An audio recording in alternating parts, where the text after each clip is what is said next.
ಕೊನೆ ಹಂತದಲ್ಲಿ ಅವರು ತೆಗೆದುಕೊಂಡಂತ ಒಂದು ನಿರ್ಧಾರದ ಹೊರತಾಗಿ ಅವರು ಉಳಿದಂತ ಎಲ್ಲಾ ವಿಚಾರಗಳಲ್ಲೂ ಕೂಡ ಖಂಡಿತವಾಗಿಯೂ ಕೂಡ ಓರ್ವ ಐಕಾನ್. ನಮ್ಮ ಮನೆ ಹಿಂದೆ ಬಾಡಿ ಸಿಕ್ತು ಅಂತ ಅವ್ರು ಹೇಳ್ತಾರೆ. ಎಷ್ಟೋ ಜನರ ಬದುಕನ್ನ ಕಟ್ಕೊಟ್ಟಂತ ಒಬ್ಬ ಮನುಷ್ಯ ಅನಾಥ ಶವವಾಗಿ ಸಿಗೋದು. ಕಮರ್ಷಿಯಲ್ ಟ್ಯಾಕ್ಸ್ ಡಿಪಾರ್ಟ್ಮೆಂಟ್ ಅವರೊಂದು ಸ್ಟೇಟ್ಮೆಂಟ್ ಕೊಡ್ತಾರೆ. ಅವರ ಸಿಗ್ನೇಚರ್ಗೂ ಈ ಡೆತ್ ನೋಟ್ ಅಲ್ಲಿರೋ ಸಿಗ್ನೇಚರ್ ಹೋಲಿಕೆ ಆಗ್ತಾ ಇಲ್ಲ ಅಂತ. ಬಟ್ ಅದು ಆ ವಿಷಯ ಮತ್ತೆ ಮುಂದಕ್ಕೆ ಹೋಗ್ಲಿಲ್ಲ. ಅದು ಯಾಕೆ ಅನ್ನೋದು ಒಂದು ಇವತ್ತಿಗೂ ಪ್ರಶ್ನೆ. ಅದು ಒಂದು ಪ್ರೈವೇಟ್ ಯಾರೋ ಇನ್ವೆಸ್ಟರ್ ಇಂದ ಒತ್ತಡ ಇತ್ತು, ಶೇರ್ ಬೈಬ್ಯಾಕ್ ಮಾಡುವಂತ ಒತ್ತಡ ಇತ್ತು. ಆ ಮಾಡೆಲ್ ಫೇಲ್ಯೂರ್ ಮಾಡೆಲ್ ಅಂತ ಅವರು ಅದನ್ನ ಡೆತ್ ನೋಟ್ ಅಲ್ಲಿ ಅವ್ರು ಹೇಳ್ತಾರೆ. ಆ ಮಾಡೆಲ್ ನ ಯಾರು ಫಾಲೋ ಮಾಡಬಾರ್ದು. ನನ್ನ ಮೇಲೆ ನಂಬಿಕೆ ಇಟ್ಟ ಎಲ್ಲರನ್ನು ನಡುದಾರಿಯಲ್ಲಿ ಕೈ ಬಿಡುತ್ತಿರುವುದಕ್ಕೆ ದಯವಿಟ್ಟು ಕ್ಷಮಿಸಿ. ಕಾನೂನು ಇವೆಲ್ಲ ತಪ್ಪುಗಳಿಗೂ ನನ್ನನ್ನು ಮಾತ್ರವೇ ಜವಾಬ್ದಾರಿಯನ್ನಾಗಿಸಬೇಕು.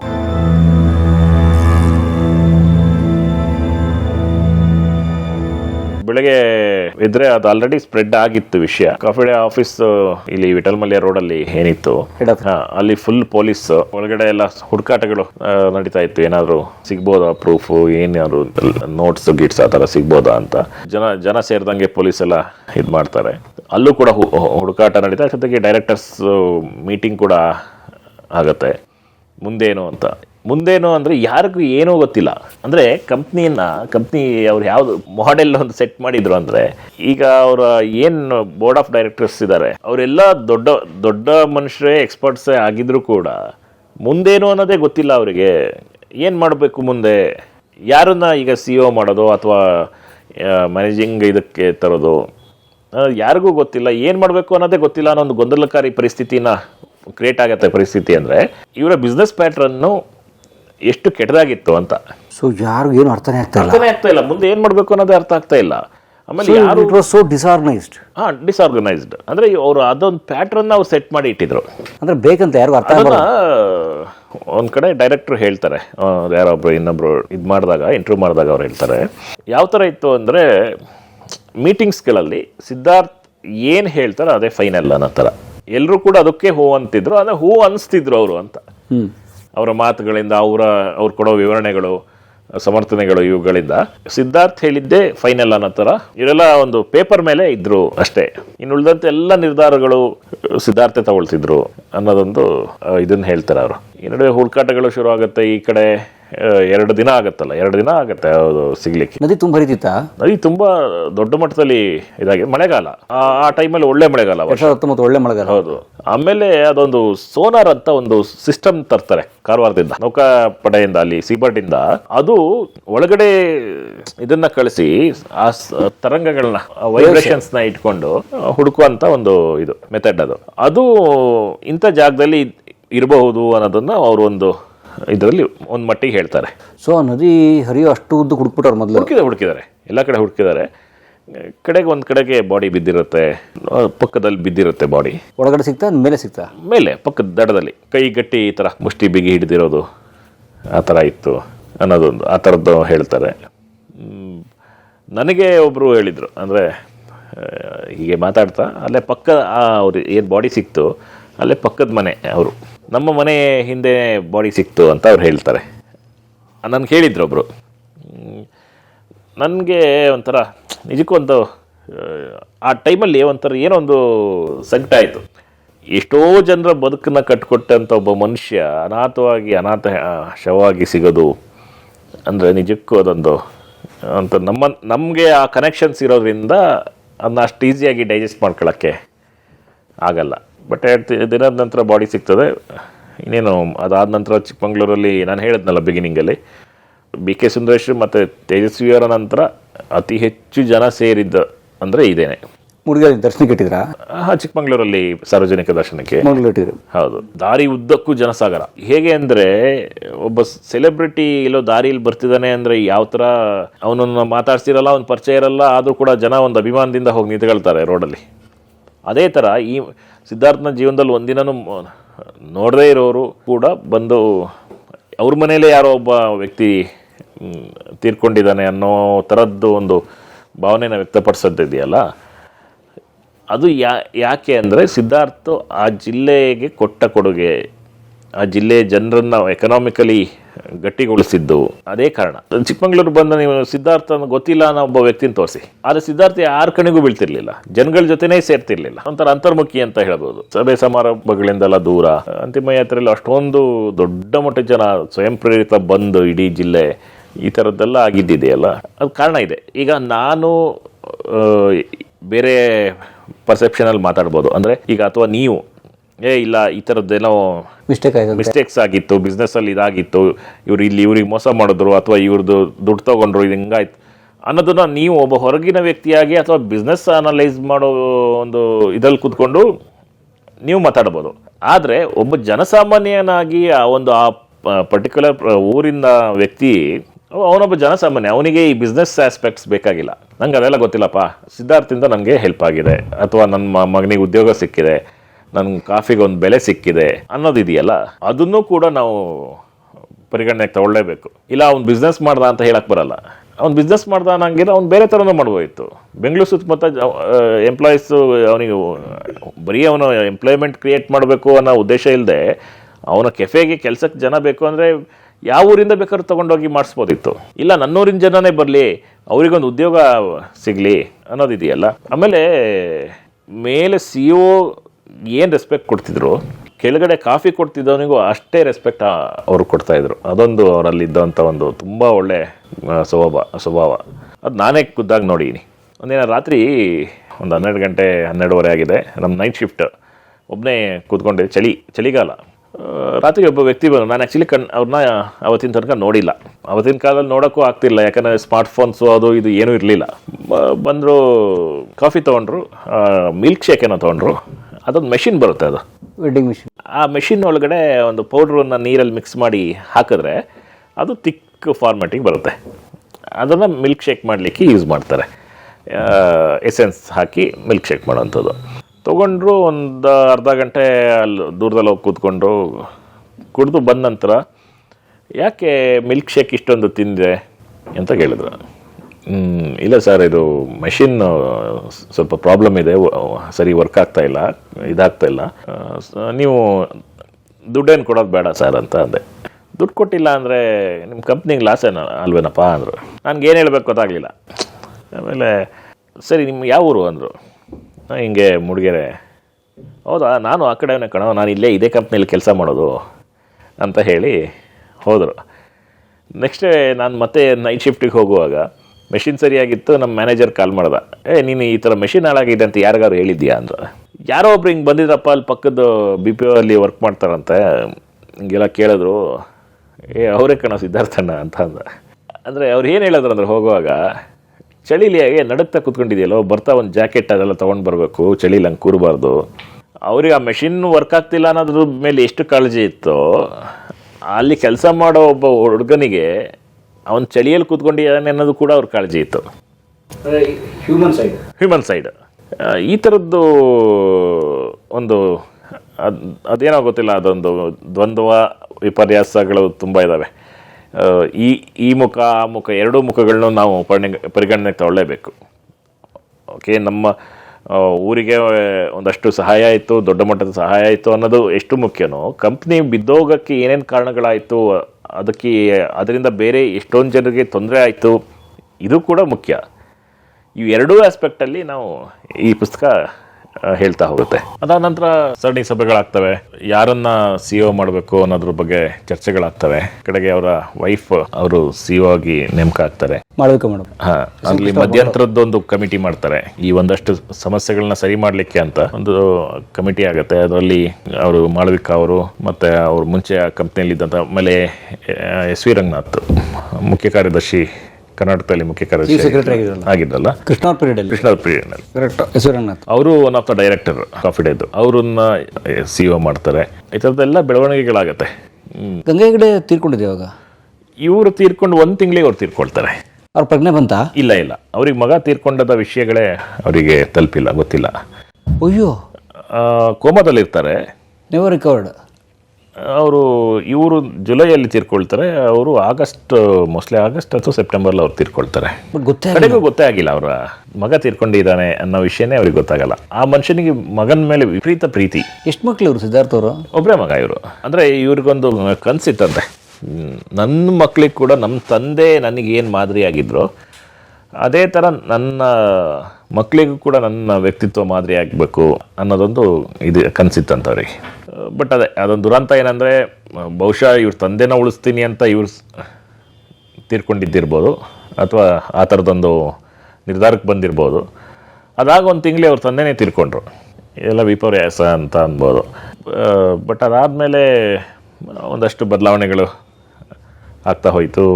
ಈ ಕಂಪ್ನಿ ಸ್ಟೇಬಲ್ ಆಗಿದೆ ಅಂತ ಹೇಳ್ತಾರೆ ಈಗ. ಮೇಡಮ್ ಸಾಲ ತೀರಿಸಿದ್ರೆ ಮಾಳವಿಕಾ ಅಂತ ಹೇಳ್ತಾರೆ. ಮೊನ್ನೆ ಒಂದು ಸ್ಟೇಟ್ಮೆಂಟ್ ಬಂದಿತ್ತು ನಾವು ಬಟ್ ಏನಾಗುತ್ತೆ ಅಂದರೆ ನಾನು ನೋಡೋ ಪ್ರಕಾರ ಕೆಲವೊಂದು ನರೇಟಿವ್ಸ್ ಸುಮ್ಮನೆ ಇಲ್ಲ ಅವ್ರು ಪೂರ್ತಿ ಸಾಲ ತೀರ್ತಂತೆ ಅಥವಾ ಅವ್ರಿಗೆ ಹಂಗಾಯ್ತಂತೆ ಹಿಂಗಾಯ್ತಂತೆ ಅನ್ನೋದು ಒಂದು ನರೇಟಿವ್ ಏನೋ ಅಂತ ಅನಿಸುತ್ತೆ ನನಗೆ. ಅದು ಅವ್ರಿಗೆ ಹೆಲ್ಪ್ ಆಗಿರೋ ಸಾಧ್ಯತೆಯೂ ಇದೆ ಈ ಥರ ವಿಚಾರಗಳು. ಬಟ್ ರಿಕವರ್ ಅಂತೂ ಆಗಿದ್ದಾರೆ, ಕಂಪ್ನಿ ರಿಕವರ್ ಆಗಿದೆ ಅನ್ನೋ ಥರ ಹೇಳ್ತಾರೆ. ಬಟ್ ಬಿಸ್ನೆಸ್ ಇದೆ ಅದು. ಹಾಂ, ಬಿಸ್ನೆಸ್ ಇದೆ. ತುಂಬ ಬಿಸ್ನೆಸ್ನ ಕ್ಲೋಸ್ ಮಾಡಿದ್ದಾರೆ ಮೋಸ್ಟ್ಲಿ. ಅವ್ರದ್ದು ಬೇರೆ ಬೇರೆ ಏನೇನೋ ಇತ್ತಲ್ಲ ಅವೆಲ್ಲ ಒಂದೊಂದಾಗಿ ಕ್ಲೋಸ್ ಮಾಡ್ತಾ ಯಾವುದು ಸ್ಟೇಬಲ್ ಇದೆ ಅದನ್ನು ಉಳಿಸ್ಕೊಂಡು ಕೆಲವೊಂದು ಸೇಲ್ ಮಾಡಿ. ABC ಇದೆಯಾ? ABC ಎಕ್ಸ್ಪೋರ್ಟ್ ಇಲ್ಲ, ಈಗ ಎಕ್ಸ್ಪೋರ್ಟ್ ಬಿಸ್ನೆಸ್ ಇಲ್ಲ. ಕಾಫಿ ಡೇ ಚೆನ್ನಾಗಿದೆ. ಅವ್ರಿಗೆ ಮೇಜರ್ ಬಿಸ್ನೆಸ್ಸೇ ಕಾಫಿ ಡೇ, ಅದು ಚೆನ್ನಾಗಿ ಹೋಗ್ತಾ ಇದೆ. ಬಟ್ ಅದು ಟ್ರೇಡಿಂಗು ಏನಿತ್ತು, ಎಕ್ಸ್ಪೋರ್ಟ್ಸು ಅದೆಲ್ಲ ಸ್ಟಾಪ್ ಮಾಡಿದ್ದಾರೆ. ಅವರು ಸಾಯೋದಕ್ಕಿಂತ ಸ್ವಲ್ಪ ದಿನಗಳ ಮುಂಚೆ ನಾನು ಅವ್ರದ್ದು ರೋಸ್ಟಿಂಗ್ ಯೂನಿಟಿಗೆ ಹೋಗಿದ್ದೆ. ಒಂದು ಹೊಸ ರೋಸ್ಟಿಂಗ್ ಯೂನಿಟ್ ಮಾಡ್ತಾಯಿದ್ರು. ಈ ಕಾಫಿ ಬೀನ ರೋಸ್ಟ್ ಮಾಡ್ತಾರೆ, ಹೌದು, ಹೊಸದೊಂದು ಯೂನಿಟ್ ಮಾಡಿದರು. ಅದು ಕಂಪ್ಲೀಟ್ ಮೆಷಿನರೀಸ್ ಜರ್ಮನಿಯಿಂದ ಇಂಪೋರ್ಟ್ ಆಗಿರೋದು.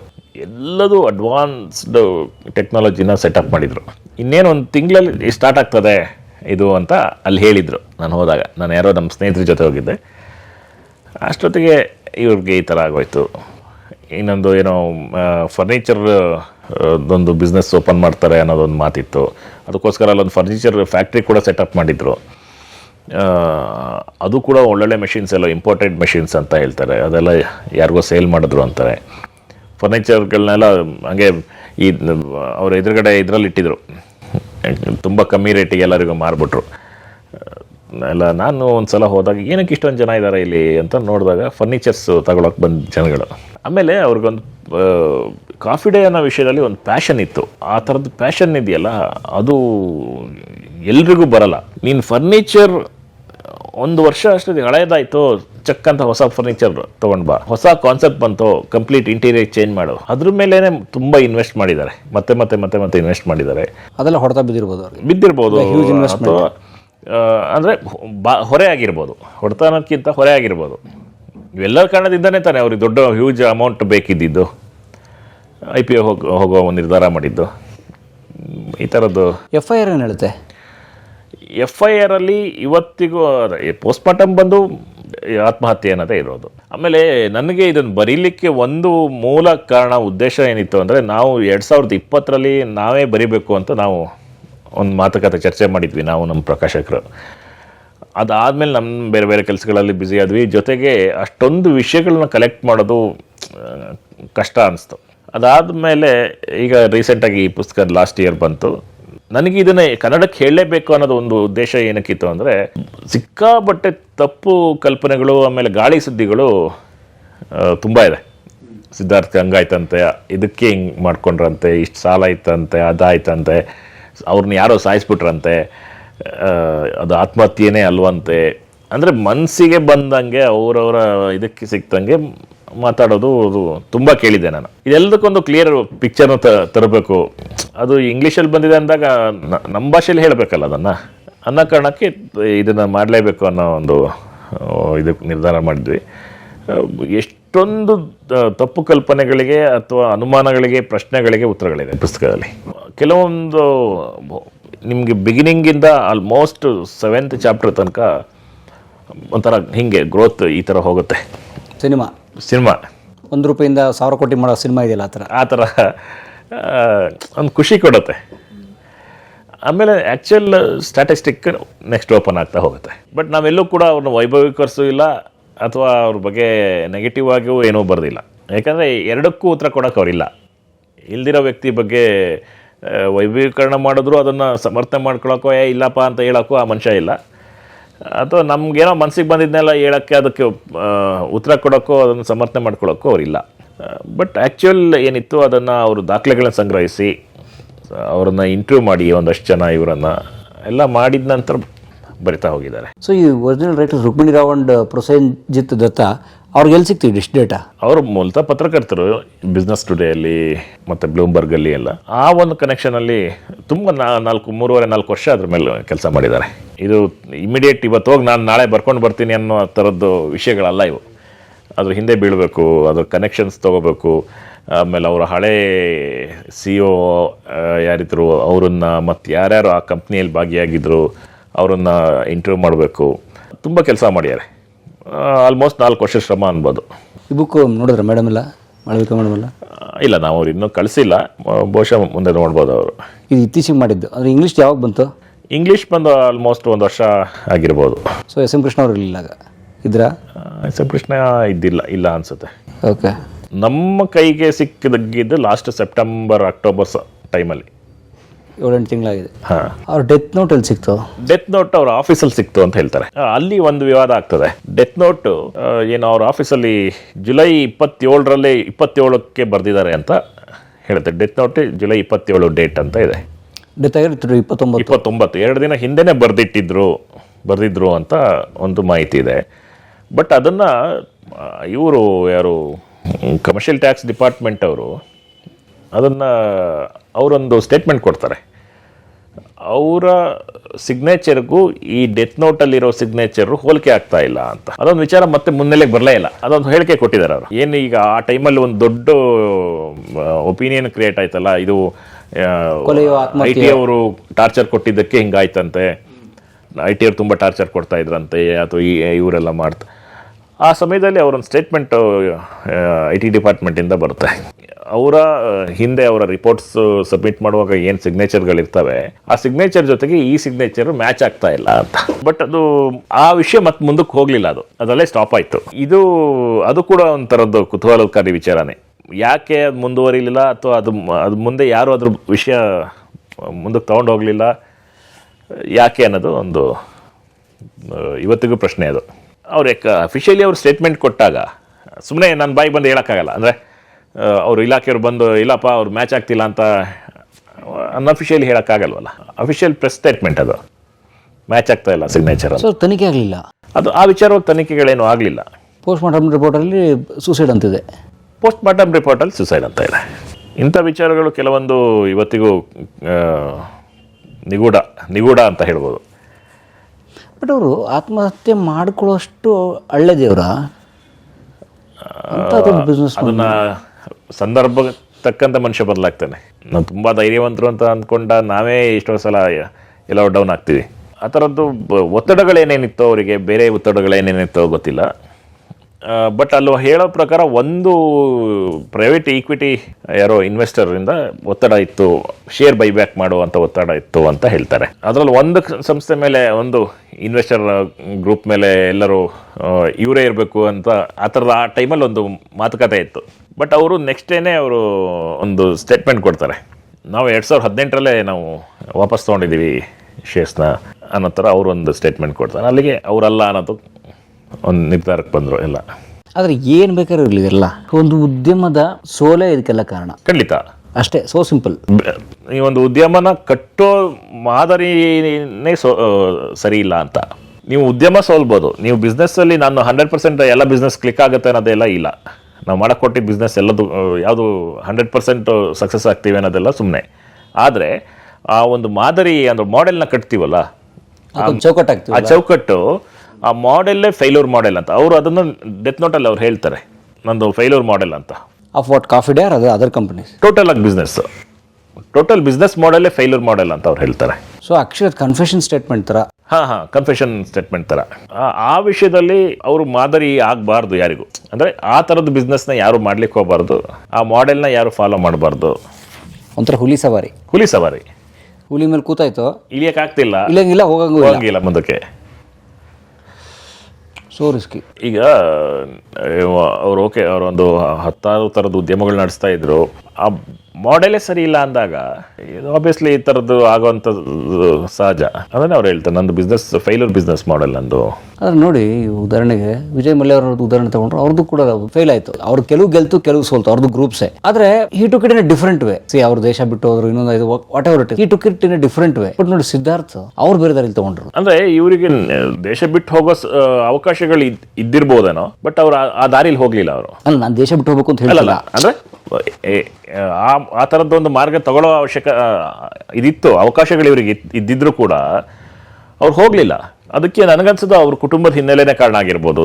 ದೊಡ್ಡ ಕುಟುಂಬ, ಈ ಭಾಗದ ಕುಟುಂಬ, ಇಲ್ಲಿಯ ಅವರು ಇದು ಮರ್ಯಾದೆ ಪ್ರಶ್ನೆ, ಕುಟುಂಬಕ್ಕಾಗುವಂಥ ಅವಮಾನಗಳು ಆಗ್ಬೋದು. ನಾನು ಹಿಂಗೆ ಹೋದ್ರೆ ಅಥವಾ ನನಗೆ ಅದು ಅವಮಾನ, ನಾನು ಓಡೋಗ್ಬಿಟ್ರೆ ನನಗೆ ಅವಮಾನ, ಈ ಥರದ್ದು ಏನೇನೋ ಇದ್ದಿರ್ಬೋದು. ಅದಕ್ಕೆ ಅವ್ರು ಬಂದಿರೋ ಹಿನ್ನೆಲೆಗಳು ಕೂಡ ಕಾರಣ ಆಗುತ್ತೆ. ಆದರೆ ಅವ್ರು ಸೊಲ್ಯೂಷನ್ ಮಾಡ್ಕೊಳಕ್ಕೆ ಅವಕಾಶ ಇತ್ತೇನೋ. ಒಂದು ಪ್ರಾಬ್ಲಮ್, ಅದನ್ನ ಹೊರಗೆ ಬರೋ ಅಂತ ನನಗನ್ಸೋ ಮಟ್ಟಿಗೆ ಅವ್ರಿಗೆ ಹೊರಗೆ ಬರುವಂಥ ಸಾಧ್ಯತೆಗಳು ತುಂಬ ಕ್ಷೀಣಿಸಿದ ನಂತರನೇ ಇವರು ಈ ನಿರ್ಧಾರಕ್ಕೆ ಹೋಗಿದ್ದಿರ್ಬೋದು ಅನ್ಸುತ್ತೆ. ಅಲ್ಲ, ಹೇಗಾಗುತ್ತೆ ನೋಡಿ, ಉದಾಹರಣೆಗೆ 7,500 ಕೋಟಿ ಸಾಲ ಇದ್ದು 6,500 ಕೋಟಿ ಅಸೆಟ್ ಇದ್ದರೆ it's A deficit of 1,000 crores.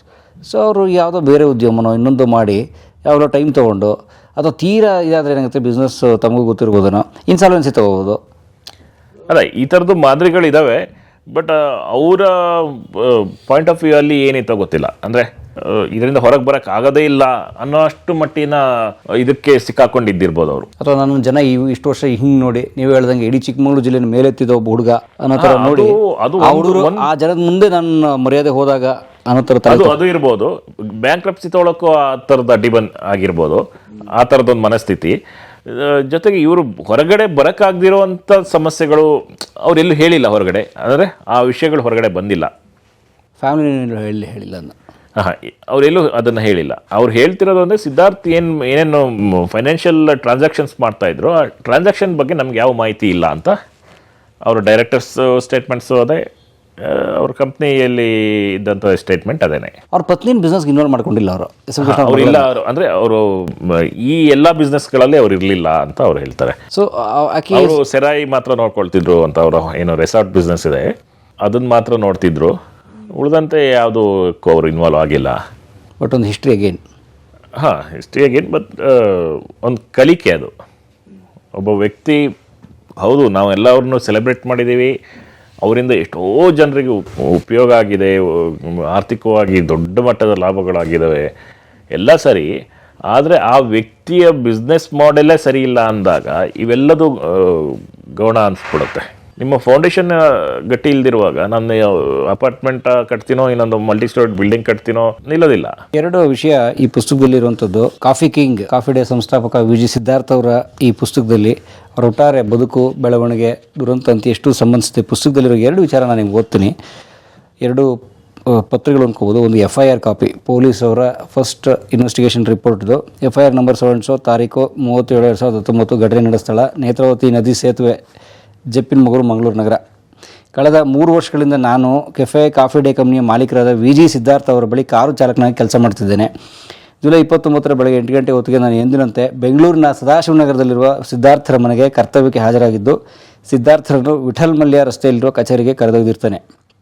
ಸುಮಾರು 11 ಗಂಟೆಗೆ ನಾವು ಮತ್ತೆ ಮನೆಗೆ ಹಿಂತಿರುಗಿದ್ದು, ಹೊರಗೆಲ್ಲೋ ಹೋಗಲಿಕ್ಕಿದೆ, ಮನೆಗೆ ಹೋಗಿ ಲಗೇಜ್ ತೊಗೊಂಡು ಬಾ ಎಂದು ಸಿದ್ಧಾರ್ಥರು ಸೂಚಿಸಿದ್ರಿಂದ ನಾನು ಮನೆಗೆ ಹೋಗಿ ಲಗೇಜ್ ತೊಗೊಂಡು ಬಂದೆ.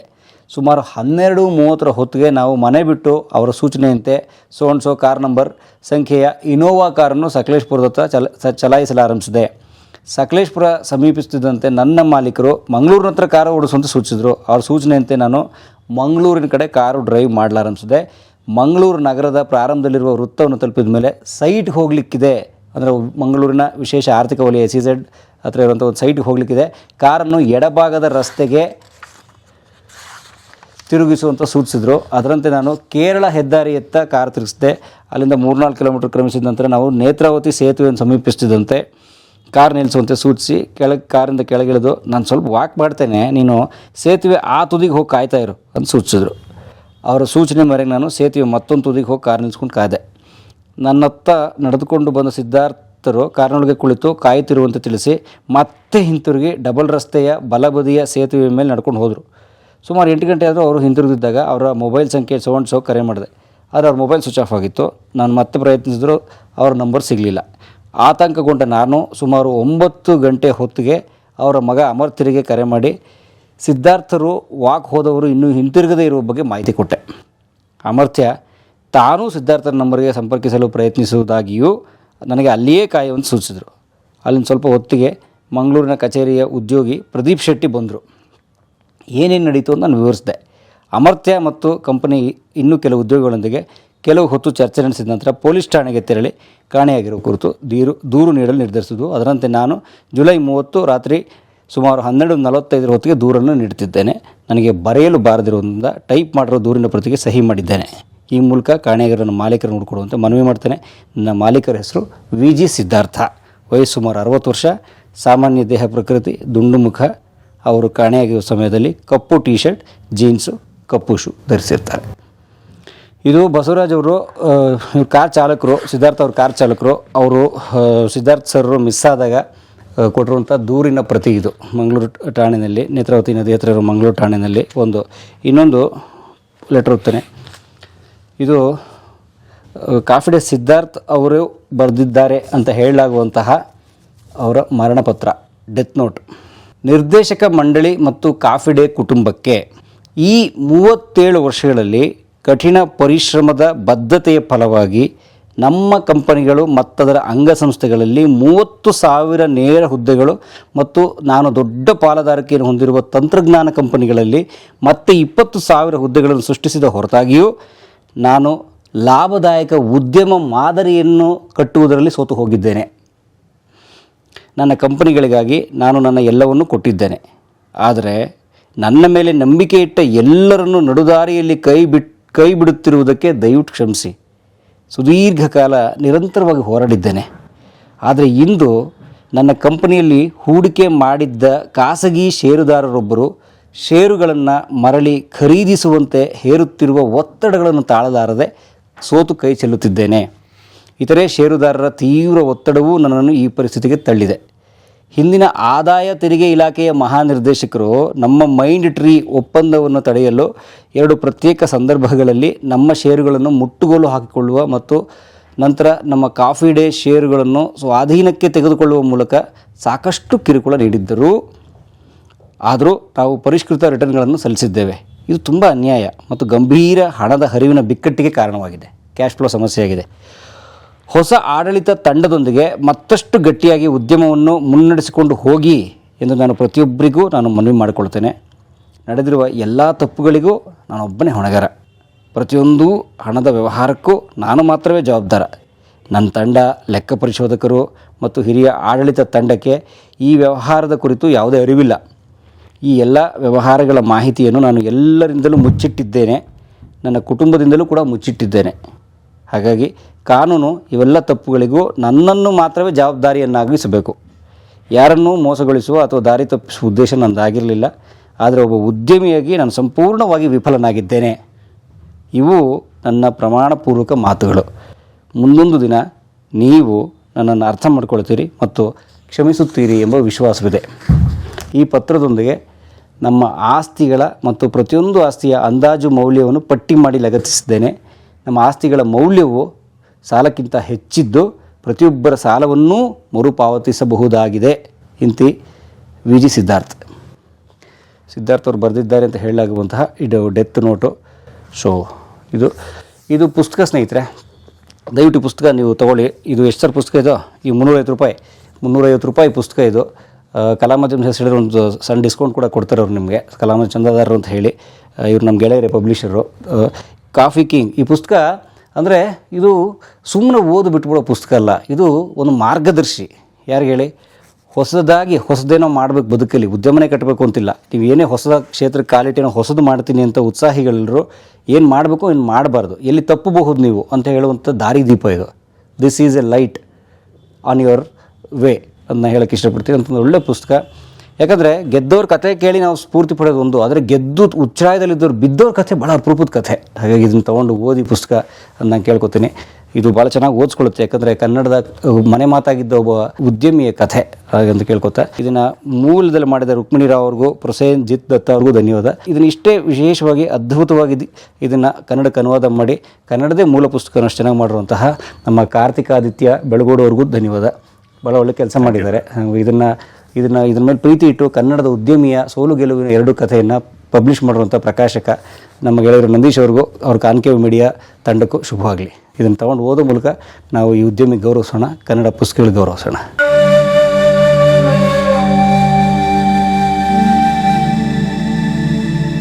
ಕಲಾ ಮಾಧ್ಯಮದ ಎಲ್ಲ ಎಪಿಸೋಡುಗಳು ನಿಮಗೆ ಸಿಗಬೇಕು ಅಂತಂದ್ರೆ ಕಲಾ ಮಾಧ್ಯಮ ಯೂಟ್ಯೂಬ್ ಚಾನೆಲ್ನ ಸಬ್ಸ್ಕ್ರೈಬ್ ಮಾಡಿ, ಬೆಲ್ ಐಕಾನ್ನ ಕ್ಲಿಕ್ ಮಾಡಿ. ತಪ್ಪದೇ ಮಾಡಿ. ವಿಡಿಯೋ ನೋಡಿದ್ದಕ್ಕೆ ನಿಮಗೆ ತುಂಬ ಧನ್ಯವಾದಗಳು. ಪುಸ್ತಕಗಳನ್ನು ಓದು ಮನಸ್ಸನ್ನು ಅರಳಿಸುತ್ತೆ, ಬುದ್ಧಿಯನ್ನು ಚುರುಕು ಮಾಡುತ್ತೆ, ಕಾಣದ ಹೊಸ ಲೋಕವನ್ನು ಪರಿಚಯಿಸುತ್ತೆ. ಹಾಗಾಗಿ ಓದುವ ಸಂಸ್ಕೃತಿ ಹೆಚ್ಚಾಗ್ಲಿ. ಧನ್ಯವಾದ.